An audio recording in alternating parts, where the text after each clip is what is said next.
5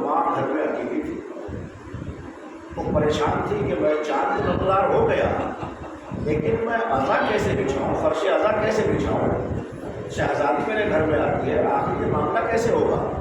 تو ایک نقاب پوش بیوی آتی ہے اور آنے کے بعد کہتی ہے بیوی آپ اکیلی نہیں ہیں، میں آپ کا ساتھ دینے کے لیے آ گئی۔ ایک صلوات فرماتی ہے شہزادی کہ بیوی آپ اکیلی نہیں ہیں، میں آپ کا ساتھ دینے کے لیے آ گئی ہوں۔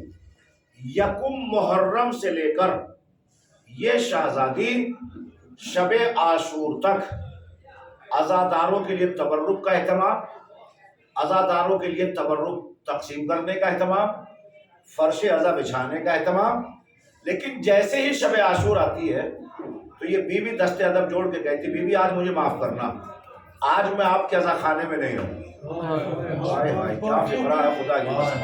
کہا بیوی آج مجھے معاف کرنا، میں آپ کے عزا خانے میں نہیں رہوں گی۔ پوچھا کیوں؟ کل تو شہادت کا دن ہے، یہ 9 دن اہتمام کیا جاتا ہے 10ویں دن کے لیے، آج ہی آپ رخصت ہونا چاہتی ہیں، معاملہ کیا ہے؟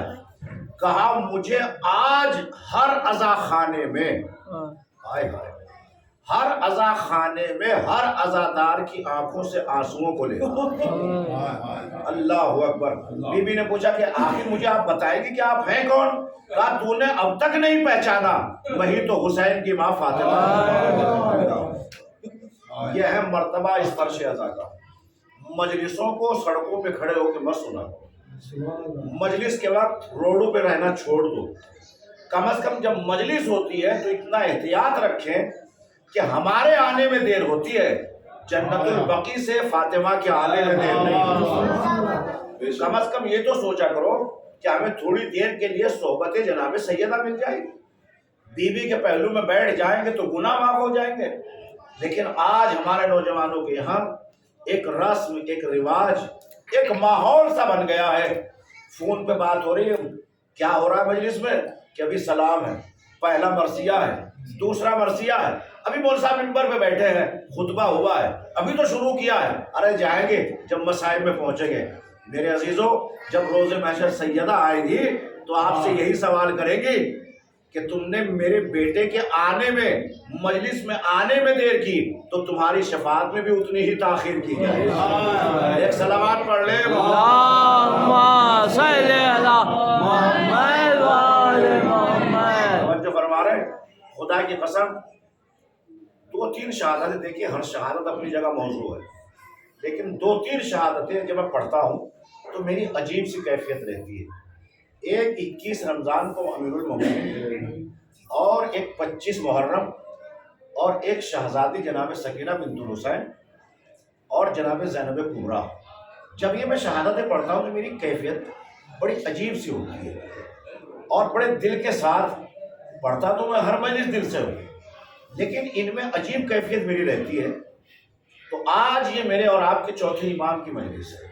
اللہم صلی علی محمد وآل محمد۔ اب تھوڑا سا آپ میرے ساتھ چلیں گے، یہی سے مجلس کا میں نے آغاز کر دیا ہے۔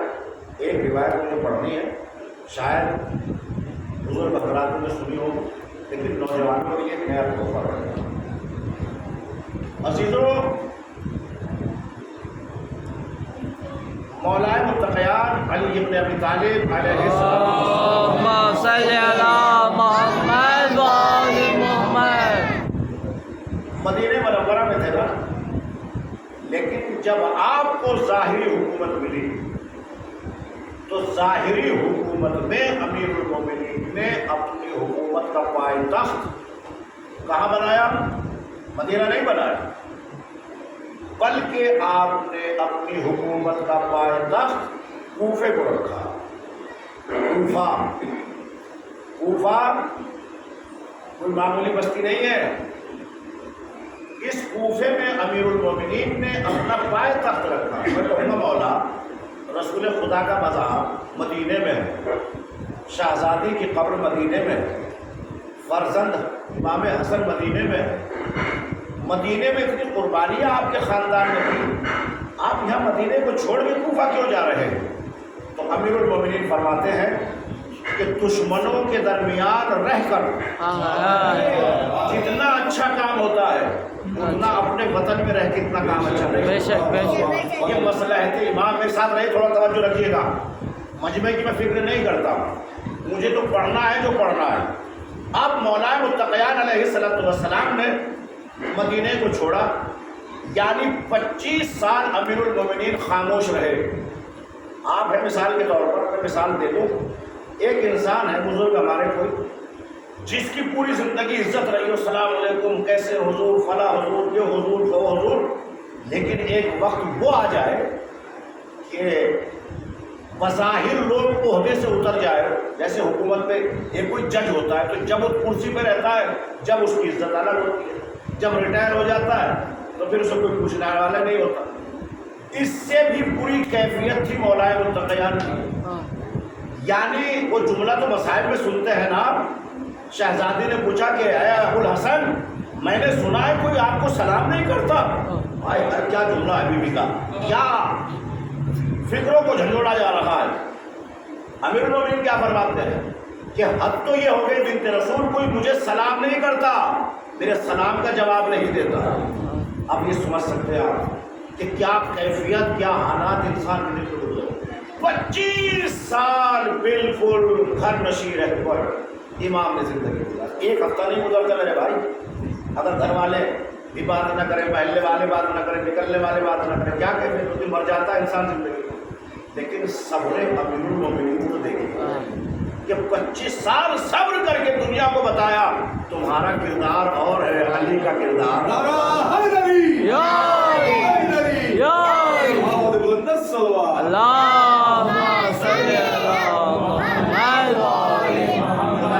جو چیزیں میرے ذہن میں آ رہی بالکل ذہن نشین نہیں. ممبر پہ بیٹھنے کے بعد آپ لوگوں کے چہرے اور محبتوں کو دیکھ کے یہ موضوع کا میں نے انتخاب کیا فوراً ممبر سے. جیسے ہی مولا متقیان نے کوفے کو اپنا دارالحکومہ بنایا, ایک معظمہ ہے مولا متقیان کے زمانے, نام سنیں گے. اس بیوی کا نام ہے حبابہ. کیا نام ہے؟ حبابہ. آپ اسے ایک سوال اور کرتا ہوں میں, پتہ ہے کہ اس بیوی نے کتنے اماموں کو دیکھا ہے؟ اللہ اکبر. کچھ عورتیں ہیں کہ جنہوں نے 5 معصوم دیکھے, لیکن جب میں حبابہ کی تاریخ پڑھ رہا تھا تو مجھے روایت نے بتایا کہ پہلے امام سے لے کر اس نے 8ویں امام کا زمانہ دیکھا, 8 اماموں کا دور دیکھا. جب مولا متقیان علی ابن ابی طالب علیہ السلام کے پاس گئی کوفہ, جہاں دارالحکومت تھا مولا متقیان کا, پہنچتی ہے کون؟ حبابہ کوفے میں. اور کوفہ پہنچنے کے بعد ایک مرتبہ کیا دیکھا کہ بازار ہے, کچھ دکانوں کو امیر المومنین نے سیل لگا دی. کیونکہ علی کا دور وہ حق کا دور تھا کہ علی کے ہوتے ہوئے بازار میں کوئی حرام چیز فروخت نہیں ہوگی. اللہ ہو پر حرام چیز فروخت نہیں ہوگی. وہ تھی مچھلی بغیر چھلکے والی. کہا میرے ہوتے ہوئے یہ حرام مچھلی کوفے کی دکان سے نہیں بکے گی. توجہ فرمائیے گا. کسی حبابہ نے سوال کر لیا کہ مولا ایسی کیا بات ہے کہ یہ مچھلی حرام ہے؟ کہا اس نے میری ولایت کا اقرار نہیں کیا تھا. میری ولایت کا اقرار نہیں کیا تھا. دریا میں رہنے والی ہر شے میری ولایت کا اقرار کر رہی تھی. کہا جس نے انکار کیا قدرت نے اس کو حرام قرار دے دیا. دوسری روایت یہ ملتی ہے, سنیے گا, برا لگے تو لگے, حق ہے ممبر سے بیان کیے بغیر رہوں گا نہیں. حبابہ کو دوسرا جواب دیا, کہا یہ ایک قوم تھی, کچھ لوگ تھے. کہا کون تھے؟ کہا وہ لوگ تھے کہ جن کے اوپر اسلام کا قانون لاگو ہوا. کیا قانون لاگو ہوا؟ کہ داڑھی رکھنا واجب ہے, منڈانا حرام ہے. جب یہ عمل پہ عمل کرتے رہے, داڑھی منڈاتے رہے, ان کو مس کر کے مچھلی بنا دیا گیا. ہائے ہائے, بولے نہیں نا آپ حضرات, کیونکہ مطلب کی بات نہیں تھی. ایک سلامات پڑھ لے. اللہم صلی علی محمد و آل محمد. اسی لیے میں کہہ رہا تھا کہ جو محمد و آل محمد.